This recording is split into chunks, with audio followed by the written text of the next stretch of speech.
How did you all spend your Martin Luther King weekend? Well, it was a little icy here in Baltimore. So usually we do some type of community service project. And I remember when the Martin Luther King holiday went into law for most states except for Arizona and somebody else. But so it's always been a day of community service, but that has to look a little different with COVID surges, et cetera. And Nicole, you shared this quote: the function of education is to teach one to think intensively and to think critically, intelligence plus character. That is the goal of true education. My voice is nothing like Dr. King's voice as I'm even saying it. But yeah, what was significant to you for the quote? Well, I thought about this quote because of the work that we've been doing, that Jenna and I have been doing with David, and just the whole cracks in the foundation is a moment to reflect and think critically and to think intensively. I mean, we've thought for a year about this work and what does it mean and our role. And so I thought it was appropriate for the conversation we're about to have. I don't know. What do you think, David? Yeah, well, I went to a Martin Luther King Day kind of, what should I say, think-in here in Lexington. And, we're a very upper middle class white suburb. And, it's weird when you look at the screen, but there was 200 people there and apparently they were full. And the discussion was thoughtful and, it obviously meant a lot to the people on the screen. And and there was a lot of high school kids on, which I thought was cool. And we talked about, Martin Luther King and things that we knew about him and things that weren't working right and things that were. And it was a really nice day. It was good.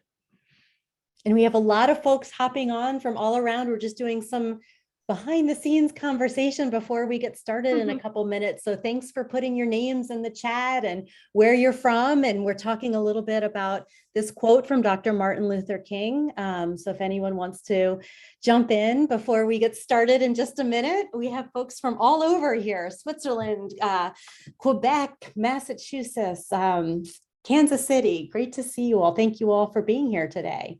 Chile.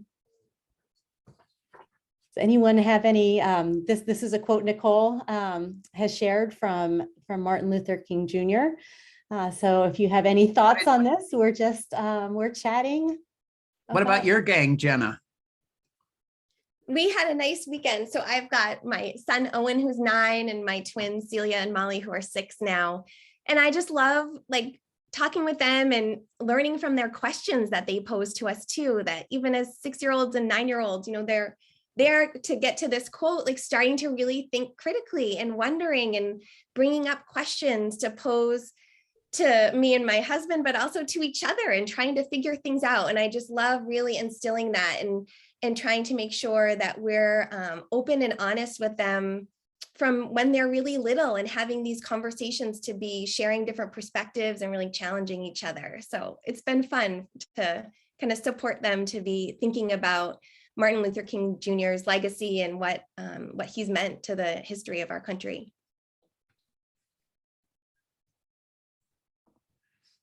Well, thank you everyone for people. Yes, this is so exciting. The chat is going so quickly. We want to thank everybody for joining today. Here we are, January 18th, 2022. I'm still getting used to saying that. I'm Allison Posey. I'm thrilled to be with you all today as we share about the essay Cracks in the Foundation, a personal reflection on the past and future of the UDL Guidelines, with CAST co-founder David Rose, contributions and guests with us today, Jenna Gravel and Nicole Tucker-Smith. They've outline critical barriers to learning, such as racism, genderism, ethnocentrism, and ableism. And they argue that UDL must play a stronger, more explicit role in addressing these injustices and barriers.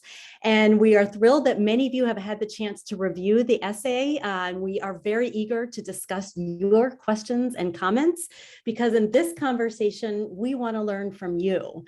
What are the gaps and biases inherent in the current version of the UDL guidelines?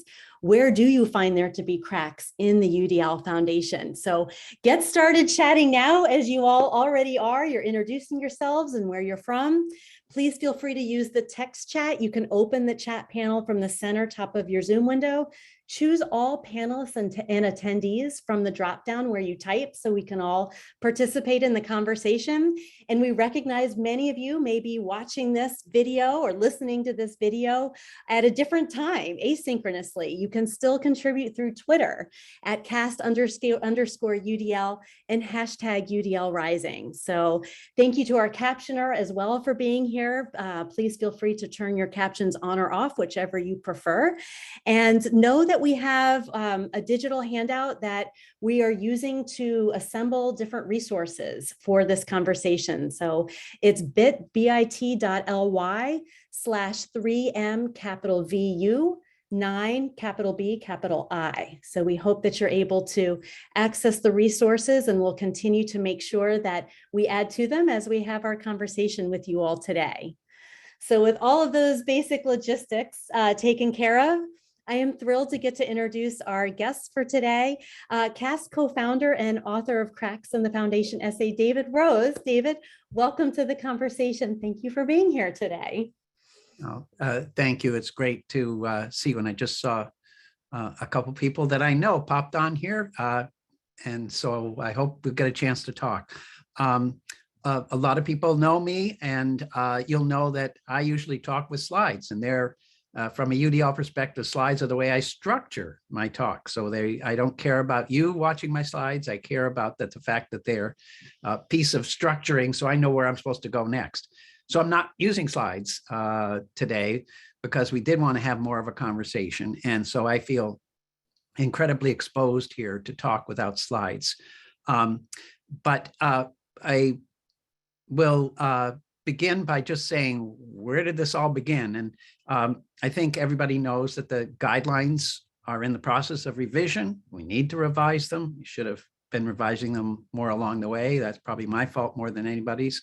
And I think there are three kinds of things underneath the guidelines that need our attention, need to be responded to. One is changes in practice. We've learned a lot from you all that are out there about things that work and things that don't work, and they need to be incorporated into the guidelines.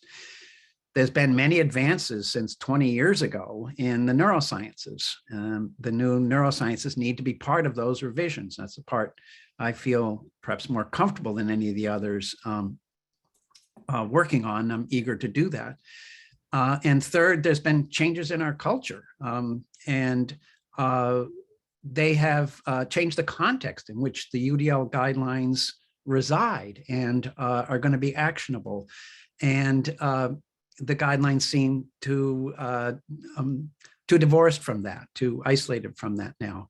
So there's a bunch of things that need to be done to update the guidelines and change them. And that's what I thought I would contribute to largely by looking at the last 10 to 15 years of neuroscience and what we've learned from that we should be using. But in doing that, I thought I'd just write an intro, like, what should we be thinking about in the neurosciences even? And I thought, since I'm an old person, sometimes it's useful to reflect on your past. What led me to ever do this? And why did we do some things poorly? Why was race almost invisible in the guidelines, for example? How did that happen? What about my background, my white privilege, my overeducation? What did it contribute to having a focus in the way that we did? Some of which was very good. We got good traction, but now seems out of date and vulnerable. So I thought, well, let me go back and just think about my first couple years is going to turn about teaching. And that's what the essay that hopefully some of you have had a chance to read. It's way too long. It has 4 or 5 incidents from my first full year of teaching in Boston that highlight what we talked about as being cracks. Okay, this wasn't addressed when I was there and still isn't addressed really in most of the things that I talked about. And that's definitely a concern. So I thought, though, I don't want to go over that because some of you have read it. This is the usual UDL problem for a speaker. Some of you will have read them and are ready to talk and know what you want to say and hate it or love it or whatever. And some of you have no idea what any of this is. So I'm going to just give one more incident so I feel like I can, I think you all know, besides neuroscience, my other favorite thing is storytelling. So I'm just going to tell another one that didn't make the cut. And that was actually the year before when I was at Reed College in my intern year, learning to be a teacher. And I was stationed, I don't know if that's a good word, at Jefferson High School in Portland, Oregon. I don't know if anybody's here from Portland, but you'll know Jefferson. It was the only school with majority people of color, mostly Black, some ethnic minorities and stuff, but largely Portland was a very white town and Jefferson was pretty much the Black school and known for that. So there I was, a young white teacher looking about 18 and doing my best. And like on the third day, the door slams open, and I mean slammed open, and there's a big African-American kid. My students were sophomores. And he stood there and he looked around the classroom. It's clear he couldn't figure out who was the teacher. And again, I looked, 18 or 19 and the students looked that old. And he finally figured out that I must be the teacher because I'm wearing the tie. And he says, literally, and I'm quoting him, he says, "I just got kicked out of Mrs. Smith's English class because she couldn't control me, and you're not going to either."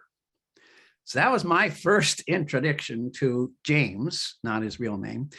And I have to say, I was intimidated.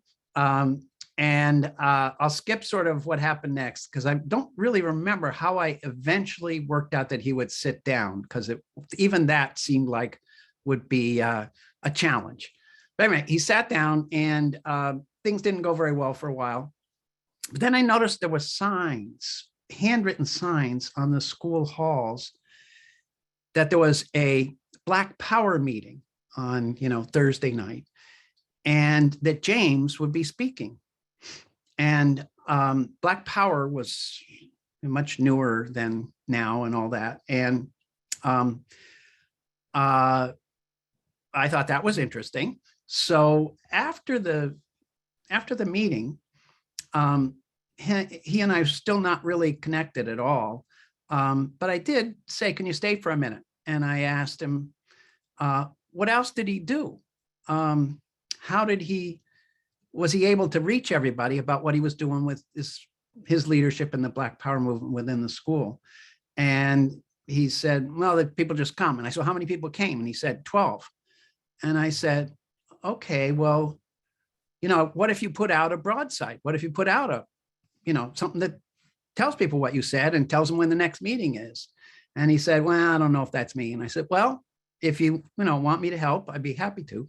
So anyway, I got to shorten this story. So we ended up working after school for, sort of at least once a week, really taking his speeches, which he was a charismatic guy, and turning them into written documents, which he could hand out. So hundreds of people. And so after, a month or so, he would have not 12, but many dozens, and sometimes, 70 students come to Black Power meetings, and other people were reading his documents, and he became quite a figure in the school.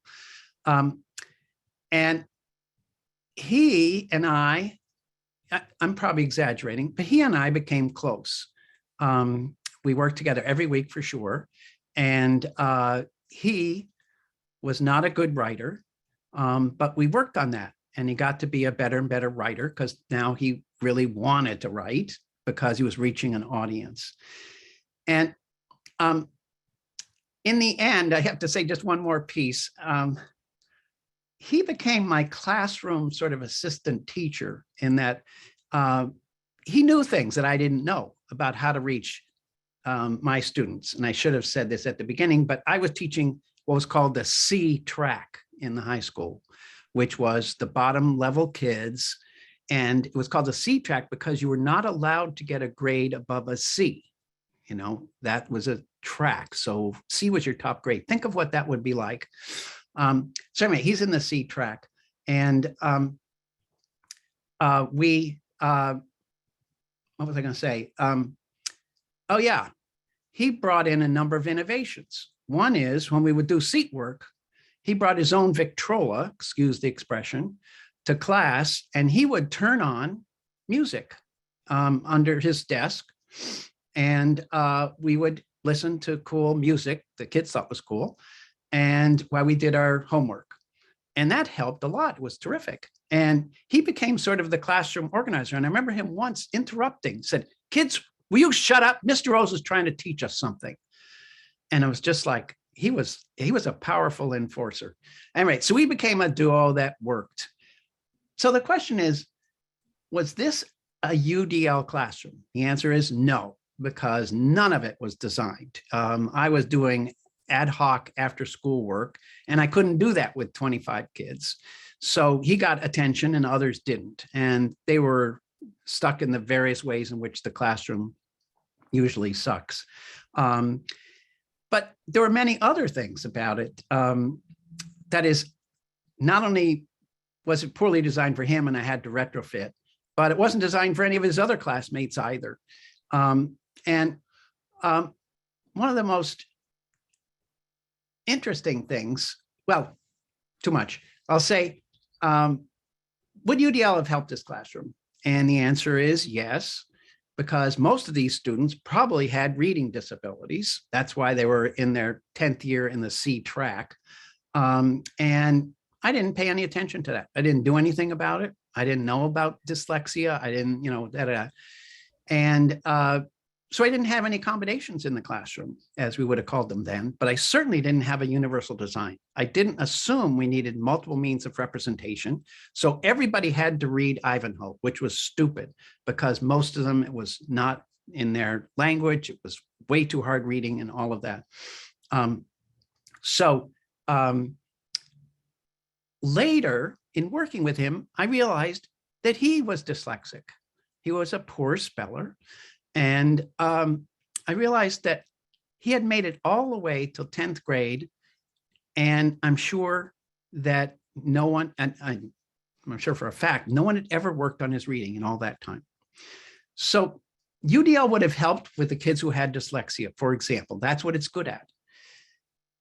But UDL right now in its present guidelines would not have helped the fact that he was Black and dyslexic. That is, there was something that raised barriers to him getting the services he needed that were extraordinarily different than the white kids in the school. There was expectations and assumptions about him being a C student that was tied to his identity, who he was. And so that the chances of him being actually effectively worked on for what is a serious reading problem and writing problem never happened.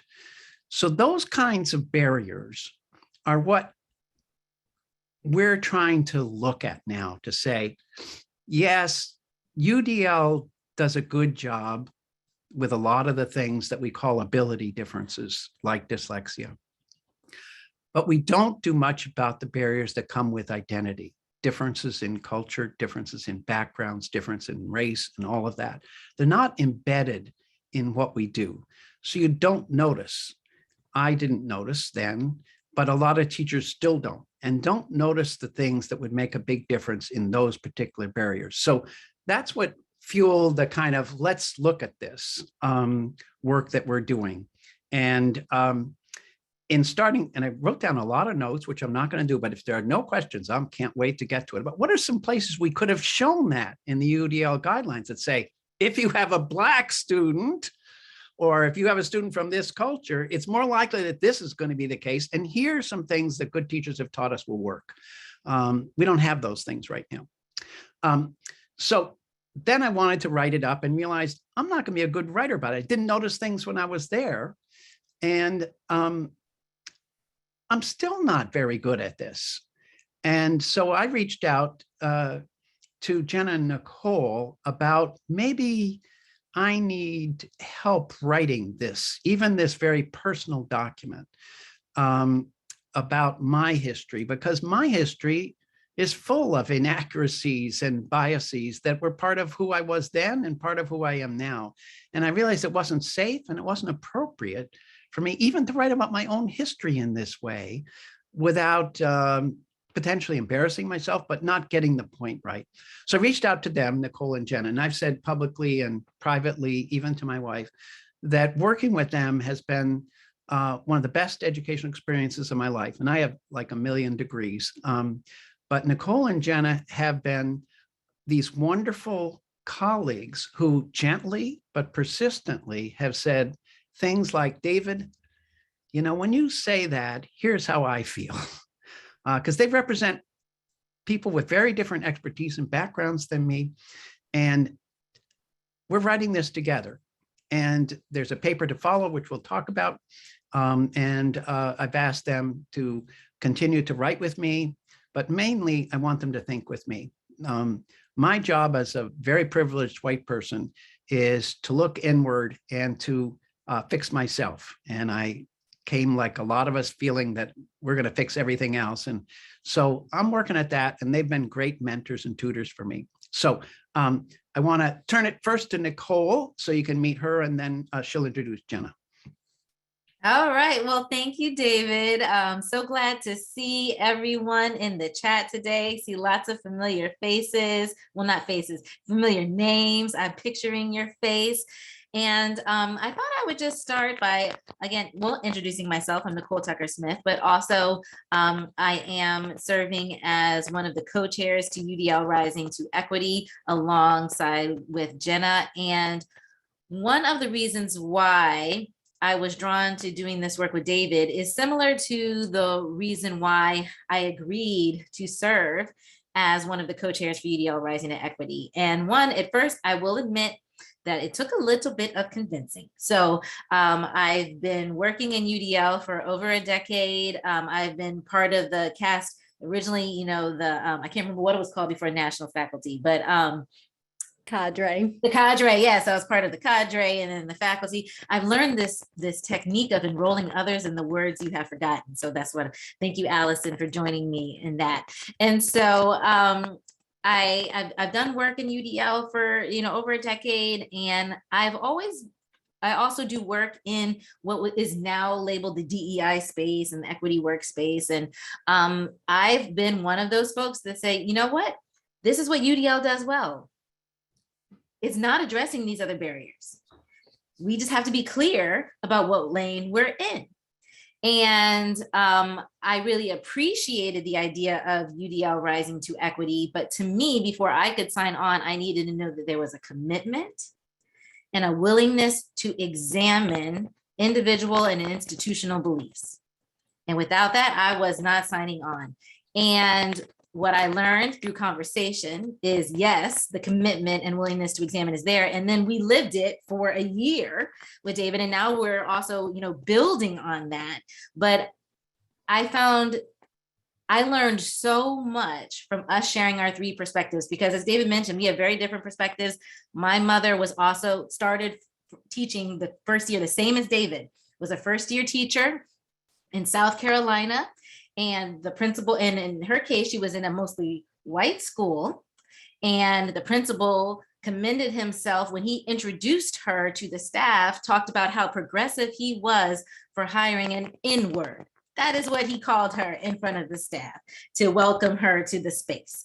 And so very different perspectives that I've lived and then heard through my parents. But what I realized in working together was that, you know, if we all just listen and learn a little more, then we might grow and give a lot more. And this was such a gift to go on this journey. And hopefully we'll be able to answer any of your questions. But Jenna, I want to give you space to talk about, what brings you to the work and what you've gained. Great, thank you. Hi, everybody. Thank you all so much for being here. We are really just so excited for this opportunity to learn from your reflections and your feedback on the Cracks in the Foundation essay. So thank you again for being here. I'm Jenna Gravel, and I'm the Director of Research and Curriculum for Professional Learning at CAST. And as Nicole mentioned, I'm also a co-chair with Nicole of UDL Rising to Equity.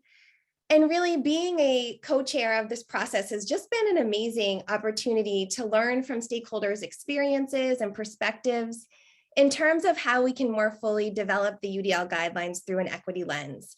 And I just feel so grateful for this opportunity to help facilitate this process, and really grateful for this opportunity to collaborate with David and Nicole on this essay. And as a way, like David and Nicole have both mentioned, just really this gift in learning from one another and having some really challenging conversations. So I've actually been involved in the development of the UDL guidelines since the very beginning. So I was a student in David's UDL course at the Harvard Graduate School of Education in the spring of 2005. So this goes back a while. And I just became so interested in UDL and so eager to learn all that I could. And I was about to start teaching in the fall. So the course ended, and I happened to ask David if CAST ever had any summer internship opportunities. And thankfully, my timing was just right, because David shared that they were looking for an intern to help with this project. It was an idea about developing some kind of guidelines to support stakeholders to apply UDL to their practice. And that summer, David and I and colleagues across CAST really worked through the whole summer, kind of digging into the literature and realizing that we had such an opportunity, and that this opportunity was much more than just a little summer project.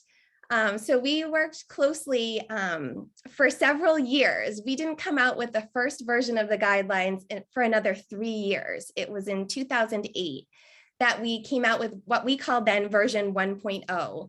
And we were really intentional in the way that we named this version 1.0, because we felt that the guidelines really needed to be fluid and dynamic and collaborative in order to be responsive to stakeholders and also to be responsive to new research that was coming out in the field. So even way back then in 2008, we knew that this version was really just the start, just the beginning of an iterative process. And we have just been learning so much since that first iteration. And I would say we've seen how the guidelines can really be a potentially powerful tool in terms of supporting stakeholders to design inclusive and challenging learning opportunities. But as David shared in his essay, and as David and Nicole just shared now, we're also learning how the guidelines really haven't fulfilled their true potential. And we're learning from educators and scholars who are really pushing back. And we're so thankful for that. And they're highlighting the gaps and the omissions in the guidelines, and even the current biases that are really inherent in the guidelines themselves.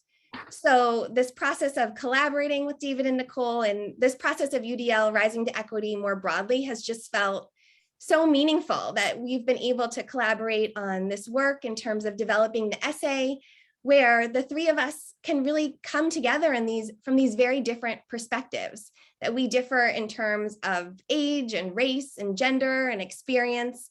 And just to have that opportunity to come together and reflect on the history of the guidelines, but also think ahead to the future of the guidelines, has just felt so special. And so we're just glad that all of you are here today too, to kind of continue to think with us in terms of what the future of the guidelines can be. Thanks, So Jenna. I think Allison just brought up our favorite picture, didn't she? Well, we can go back and look at the one that was before and then see how it transitioned. So you can, you get it, I'm sure. This is us at work. The other was a pose. We want to, and hoping that people are thinking of things that we should think about. I just wanted to say one more thing about the way in which this expands and deepens the guidelines in important ways. One is by looking at the various isms, racism, genderism, and so on, we're forced to confront not only what happens in the classroom, but what happens in the system, systemic biases and barriers. And the guidelines are thin on that. But my student, James, was a victim of those systemic biases. He was in a C track from the beginning. My school was under-resourced. My wife was teaching, we were not married yet, but she was teaching in another school in Portland, and it had vastly more resources than mine. And when I challenged people about why that happened, they said, well, the parents get together and they have bake sales and all this. But that inequality began for him when he was in the first grade. So we didn't have multimedia libraries or any of that stuff compared to the other kids. So there were systemic biases that he had now been in for 10 years. And we can't ignore that in the UDL guidelines. It's not a trivial matter. And he was in that C track, and he had the expectations that he was not a good learner. Because of all that many things were going on. And I just use one example. No one noticed he was dyslexic because they had those low expectations and systemic problems in the school.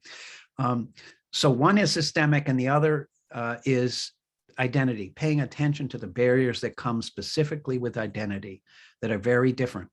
And lastly, for those longtime UDL folks, I want to point out that what it's forced me to realize is that we, even in the ability domain, we pay attention in the guidelines to specific kinds of variance, diversity, people at ends of spectrum of various kinds. But we actually don't talk about the challenges that come with identity of being a person with a disability. And that we're actually, the guidelines feel a lot closer to ableism than to a modern view that there's an additional barrier that a person with disability faces, which is the impressions, the systems that people have built around, the beliefs people around them as a person of disability. So not only do they have their specific disability, but they have people's identity problems with them as a person with disability. And there was something about dealing with racism and genderism and all of those that made me realize, wow, we're not even strong about ableism. And that's an additional barrier that needs to be addressed. So I like that view of opening up the guidelines, the cracks. I think you've all heard that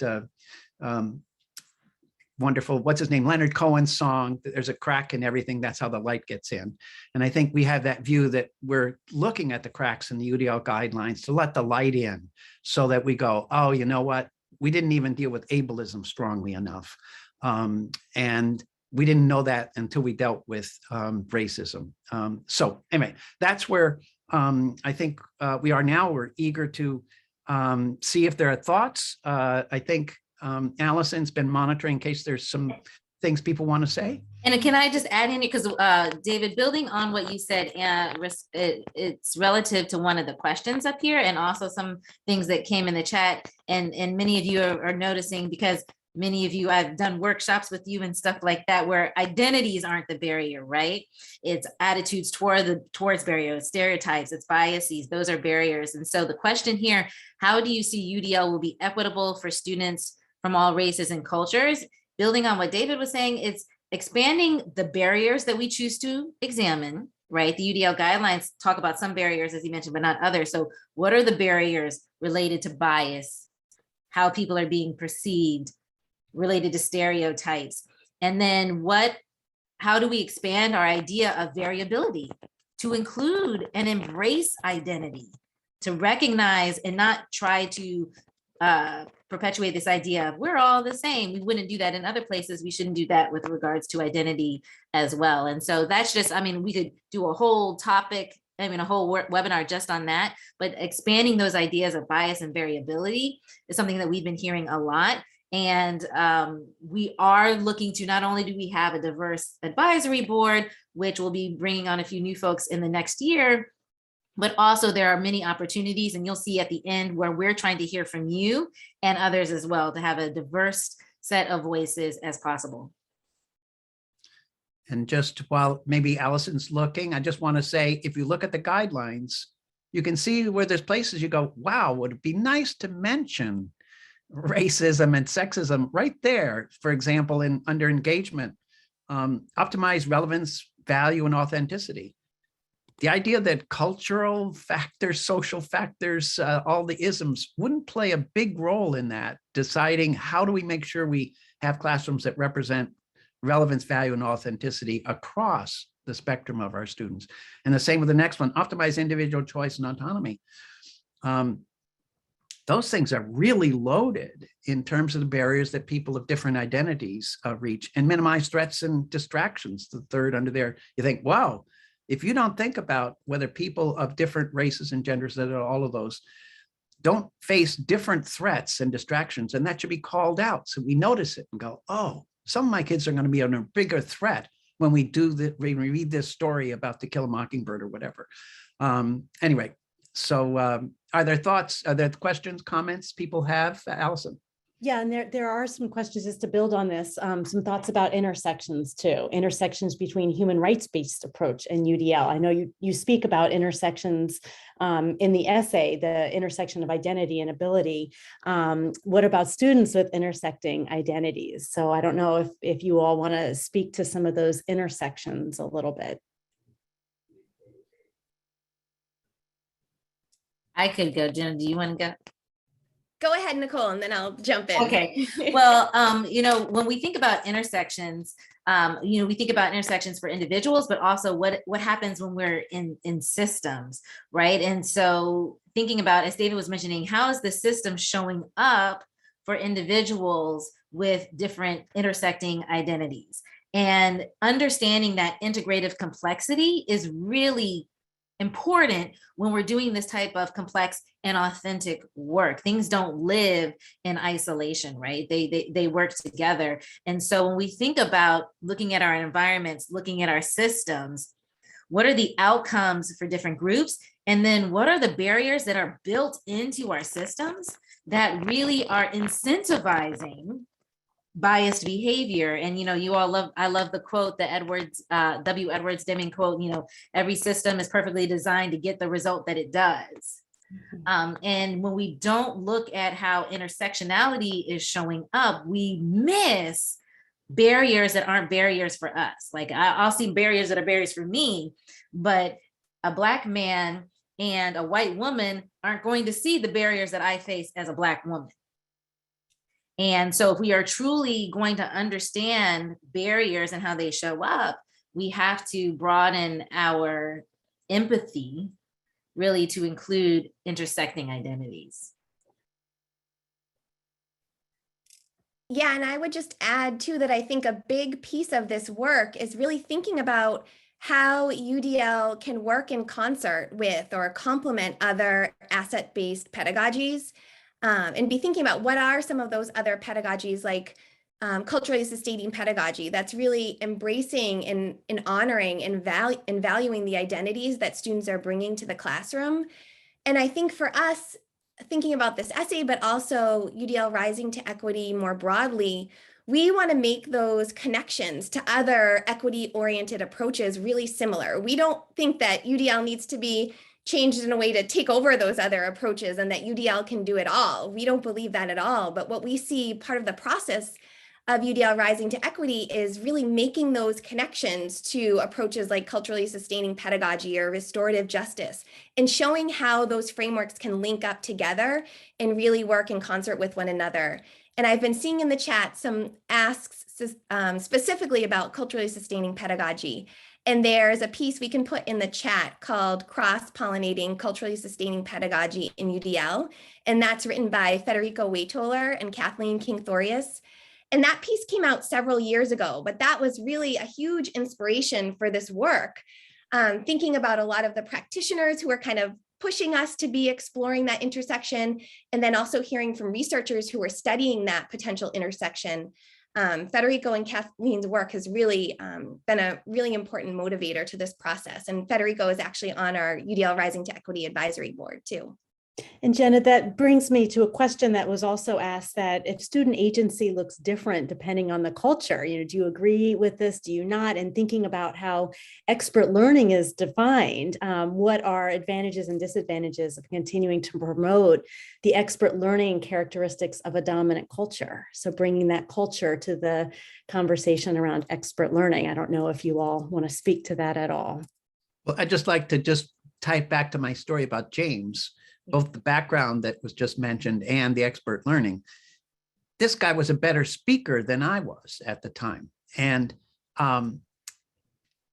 he could have gone all the way through high school and no English teacher recognized and valued that authentic skill that he had and brought it up in front. And I love it. Jenna always says asset-based pedagogies. And I love it that UDL is not seen strongly enough as an asset-based pedagogy. And it's because we don't recognize strongly enough to say, we got to look. And some of that is by identity and saying, we need to look, and we need to look hard for what the strengths are here. And that means not only the strength in the kid, but the strengths in their culture, in their church, whatever it is, to say, these are strengths that we need to bring in our classroom. What worked for that guy, James, was that I went after his strength. He was already a good speaker.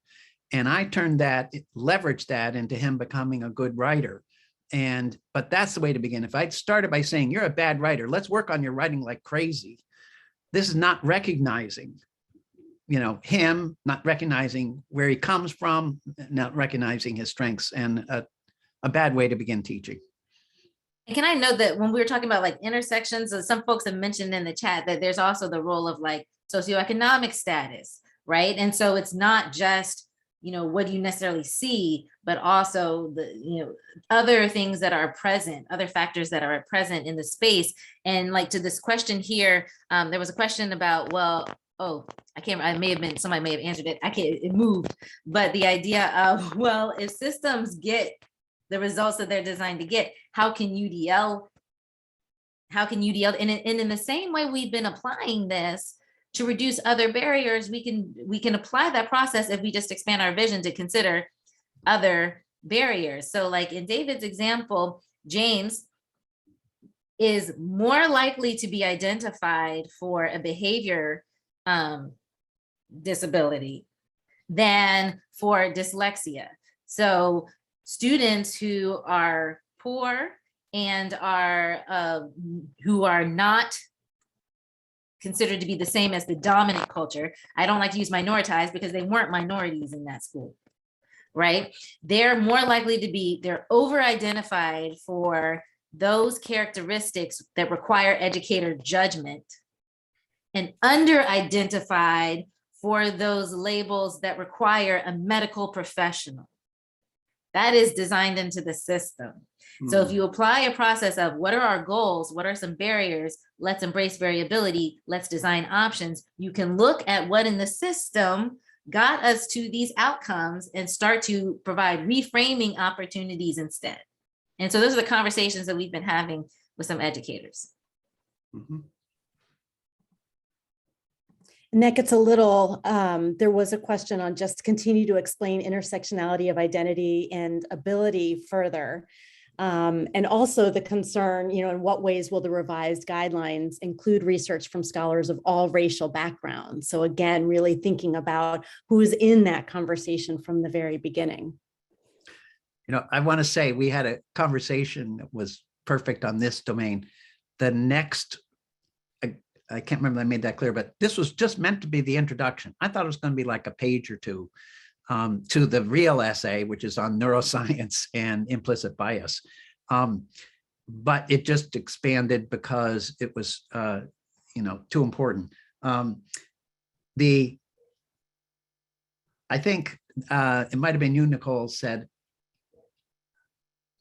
when I'm looking at the neuroscience research is also biased systemically in the same kinds of ways. Neuroscience researchers are not representative of our overall culture.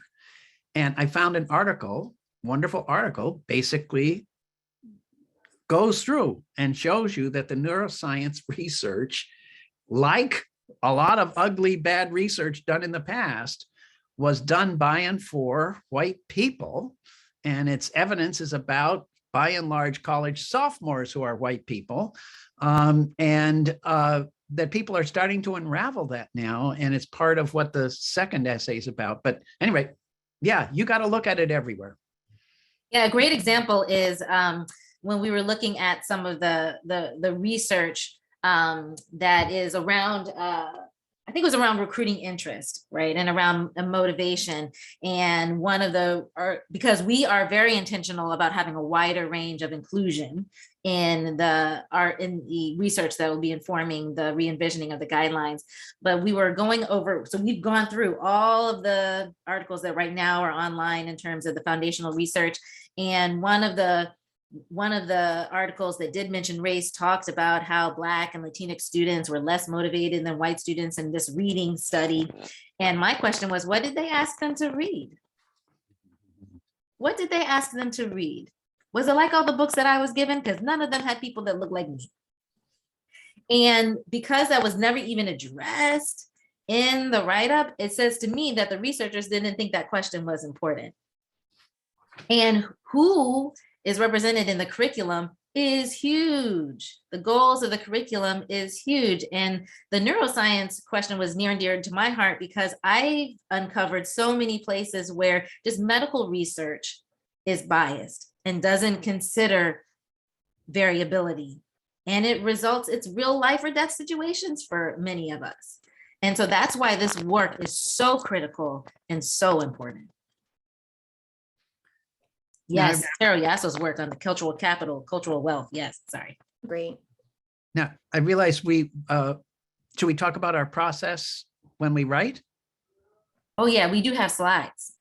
Yeah, There were, but we knew that we wanted to mainly get to the questions. And Nicole, one of the pieces that that all of you have talked about just makes me again point to the article where you talked about, or what are we giving additional access to?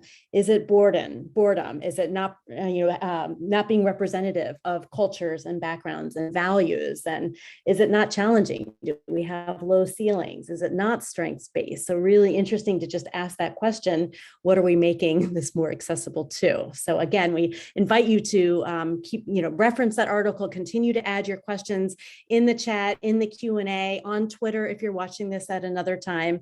And I'll pull up our slides here so you can hear a bit about the process that you all are now contributing to. And so here, Jenna, I'll let you take it away here. Thank you, Allison.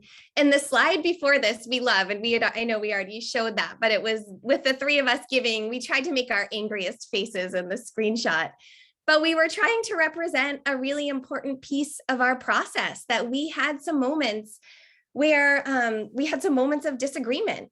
But I think we all along have developed that really strong sense of trust among the three of us that's allowed us to have some really real and authentic conversations where we can challenge each other and we can share our differing perspectives and we can really push each other to think in new ways. And I think for us, those have been some of the moments that really have led to some of the richest insights and really some of the greatest learning moments for all of us. So now on the slide, Allison has pulled up, Nicole and I wanted to share 2 examples of our writing process and some moments of tension among the three of us that led to some really important learning. So I'll start us out sharing an example.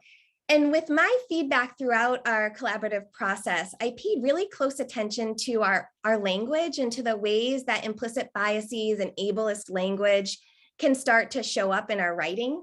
So these screenshots on the slide are from a draft that we were working on way back in April of 2021. And in this section of the draft, David is describing CAST's very first large grant from the US Department of Education that was awarded in 1999. And this grant was to develop and run a center called the National Center on Accessing the General Curriculum. So I'm going to read to you from this screenshot. And again, this is taken straight from that earlier draft. David writes, the center gave credibility to UDL and also provided support for developing many ideas that would be core to the foundations of UDL. As one example, during this time, we underwent a paradigmatic shift in our vision, where we had begun by envisioning that children had disabilities. We came to recognize that without careful design, curricula also had disabilities. The guidelines were our attempt to address the disabilities that we found not in the students, but in their curricula. So this metaphor of disability being within the curricula and not within the student was a message that David had said many times over the years. And this metaphor would sometimes show up in writings and in talks, and it became kind of catchy. And some of us at CAST were using it, and some of the members of the UDL community kind of started using this metaphor as well. And it really seemed to start resonating with some stakeholders because it's trying to support that shift away from focusing on barriers within the student.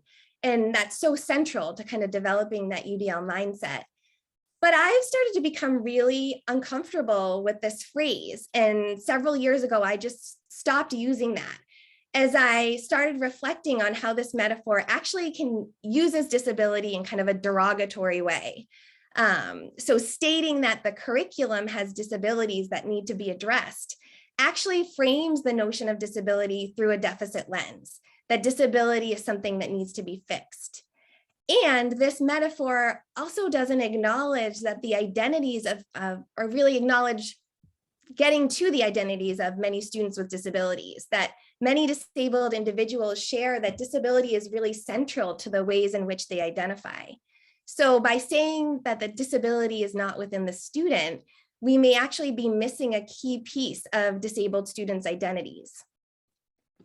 So because we had kind of built this trust throughout our collaborative process, looking at this draft and thinking about the feedback I wanted to gave us the space to really bring up these concerns and to talk it through. So you'll see another screenshot on this slide, and this is the actual comment that I wrote. And that's actually the next one. Yeah, you can stay on that one, Nicole, or Sorry, Jenna. Allison, thank you. But you'll see my comment there, and I'll read my comment to you. I wrote, I've been doing a lot of thinking about this framing that we use in a lot of CAST publications and talks. I think it can come across as portraying disability in a negative way.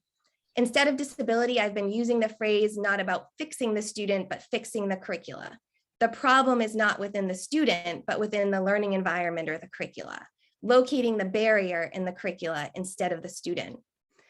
And so when we came together to discuss our feedback, and that was typically our process, that we would share a draft ahead of time, we would read it, and then we'd come together over Zoom and talk about our feedback. We had a really important conversation about the ways that ableist language is so deeply ingrained, and how the continued use of ableist terms and ableist metaphors really just serve to reinforce and perpetuate our biases. So we wanted to just share this example as a way, I think it really illustrates our process, that it reveals how important our collaboration is in the ways that the multiple identities that we each bring and the multiple perspectives that we bring to this work can really serve to increase our own learning together, but also make for a stronger document to share with the community. And Nicole has one as well. Nicole, did you want to share this collaborative Sure. note? Yeah, sorry, I'm all up in the questions here, and That's great comments. no, I'll share this, Yes. but I just have to say, like, there's a little note, and I think it may have been misplaced in the question and answer, but some folks are worried about the notion of expanding variability to include intersectionality of social identity.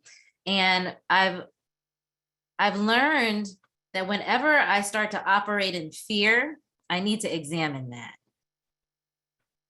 And if you're worried about this idea of including variability or including identity and considering that as part of variability, do you often find yourself aligned with dominant cultures? So maybe you don't recognize the barriers that are there. I think that's important to consider. Because fear is usually a sign that we need to examine something else. Just gonna put that out there. All right, so this is something else we learned, we talked about in our group. So this was a passage that did not make it to the final cut. Okay, not surprisingly, and consequently, so the top part is the original text that it was in the essay. Not surprisingly, and consequently, the goal of increasing access to the existing general curriculum is not always the top priority in many communities. For some, dismantling the barriers due to racism or cultural oppression is much more urgent priority than dismantling the sensory, perceptual, or cognitive, et cetera, barriers in the existing curriculum. And this is one where I loved how we worked together and how we got to this place where we could be very honest with each other. And I also was trying to find the words for how I was feeling. And so I started by saying, this part is tricky. While I mostly agree with the first sentence, I tend to believe that dismantling barriers isn't actually the goal of most communities. Most families want access to a learning experience that is affirming and empowering. When I wake up in the morning, my goal is for my family to thrive. It just so happens that racism and other barriers get in the way. And I go in and I talk about how the goal of Brown versus Board of Education wasn't integration, it was the right to equal protection, but it became about integration. Right. And so sometimes we need to really think about, you know, many of us want, when we actually sit down and share our differences, we actually find our shared humanity. And so many of us just want to be able to thrive and learn and grow.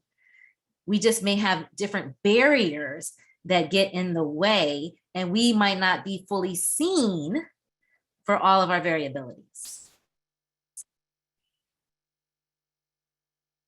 So I'm going to stop because I know we only have 8 minutes left. No, I know that was so well said. And I was looking for a transition. Well, I think what's so well said there, Nicole, is when we listen, we can find that shared humanity. And that is the goal of this conversation, that the essay is out there in one representation. Here, this conversation is another representation, and the conversation isn't over. So we do want to make sure that we continue to listen and to find those moments and I really do want to emphasize again the importance of that many of you have echoed in the chat of student voice and listening to the students in the conversation. So thank you for continuing in this conversation. We want to give a little sneak peek. We've talked about where the thinking has been, but as we mentioned, it's not over. So David, do you want to share a little bit about what you're excited about upcoming with this project? And then Nicole and Jenna very briefly as well.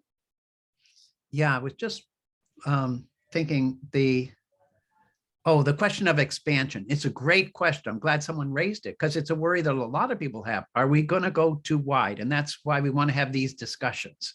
And I think Nicole's right. We have to think about, so why are we worried about that is important, and to go into it rather than avoid it. Right. And I didn't say all fear was negative. I just said why. Ask ourselves, why are we afraid? Yeah. Reflection, not bad. And I want to say that in our collaboration, I have faced fear. I have sometimes felt, uncomfortable, as we say, when I have had to rethink how I've said things or how I've thought about them. And it's been wonderful to work with people who are trusting and hopeful about me, I have to say. And I wish everybody could be in that circumstance, and it doesn't always happen. One of the things we're talking about is how do we design professional development things so that people do not feel threatened and fearful and unable to move ahead, is going to be a critical thing. So what's next? The paper, given that what we've just talked about is sort of the introduction, what are the things that you might want to address in thinking about UDL? And Jenna's point is always, and she said it already, but we have to say it again, not that the UDL guidelines themselves need to address everything, but we need to connect to the research, to the practice of how to address it, to say, if we're not going to do it, here's where you go. And we need to embed that directly in the guidelines so that people don't miss it and say, if what you want to do is recruit interest by everybody, and here's where you go if the blah, blah, blah. And here's how to notice it. Here's how to change it. Here's so on. Okay. We can connect. We live in a universe that's a network. Okay. Where are we headed? The big challenge as we began to talk about it, and the culture is about implicit biases. I'm going to use the word unconscious biases for a lot of reasons that I'm not going to bother to go into right now. But I mean that they're largely synonymous. That is, for my student James, a lot of the things that were done to him that were discriminatory and unfair were not done with malicious intent. They were unconscious biases about the system, about teachers, about that we all share. We all have unconscious biases. It's nothing special in Portland. But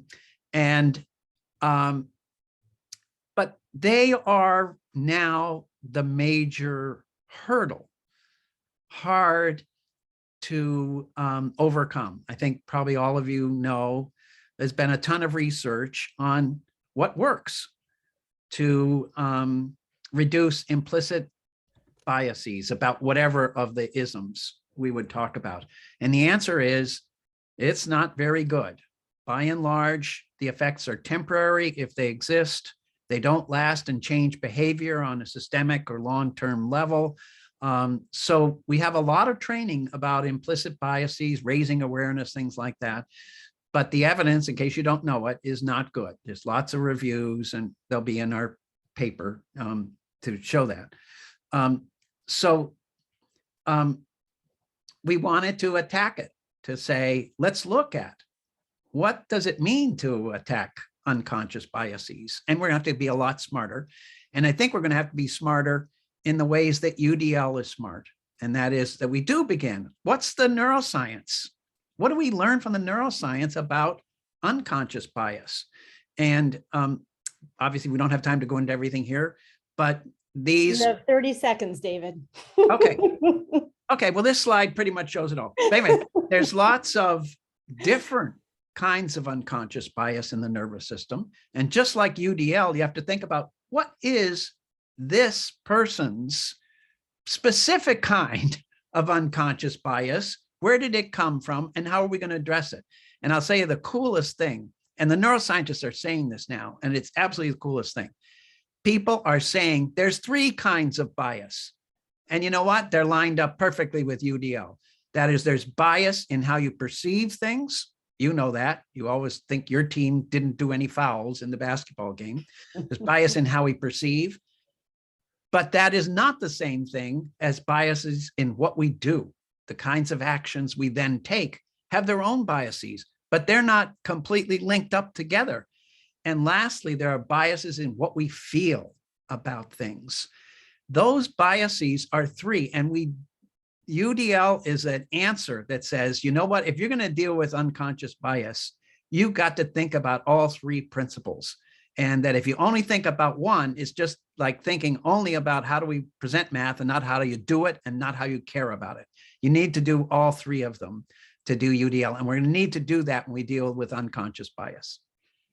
And so this is what is to come. Lots Yeah. of exciting new pieces. So please do continue to join the conversation. Jenna and Nicole, in about 15 seconds, do you want to speak to this? I can roll in the thing that I'm most excited for with this slide, Allison, because I am most excited to really be continuing to learn from all of you and from other UDL stakeholders. So we have a link here if you'd like to sign up with this brief form to get updates from us and find out about future feedback opportunities. We would love to be learning with you.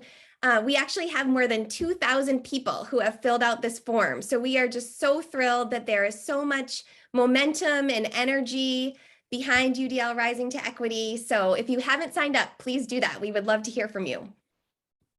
Nicole, I did transition us to another book that you've written, but any last words that you want to share with us in the 15 seconds? Well, my last thing is I'm so excited about this work that David has started us on, thinking about the neuroscience, especially how it relates to professional learning. I think that professional learning is key here, and we have to do it in a way that is informed by diverse perspectives and also by the neuroscience in terms of how people learn. This book, Supercharge Your Professional Learning, a book that I co-authored, is all about applying the UDL guidelines to adult learning practices. And because I realized after Supercharge was published in February 2020, that we needed a place to talk about this as educational leaders who are leading PD. So I founded jumpstartpd.com. It's a free network for equity-minded leaders who are trying to put this work into practice. And many of you might want to continue some conversations with others there. I see a bunch of you on here, so thank you for showing up. And keep having these conversations. Register for the UDL IRN International Summit online and on demand Wednesday, March 30th to Friday, April 1st. Keep in touch with CAST through our newsletter. There's a bit.ly/CAST-newsletter that we hope that you continue to check out, and let us know. Someone said, when's the next webinar? Give us feedback on this webinar and let us know other ideas that you would like for future webinars. We recognize we didn't get to all the questions today, but we will continue to have these conversations. We have the questions. We'll continue to integrate your thinking, your questions, your ideas into the process. And two final words that I love. One, Nicole, is your listen and learn a little more. We might grow and learn a lot. And I have to say, the first time I heard the quote, there is a crack in everything, and that's how the light gets in, I got goosebumps. So David, Jenna, Nicole, thank you for your contributions to the work on the UDL guidelines, the conversation today. It's always an honor to get to be with you all. I want to thank our captioner as well. Thank you for being here, and for our whole tech team for making this happen. Thank you all for joining today. Take good care, and until next time. Thank you, everyone. Bye, everybody. Thank you.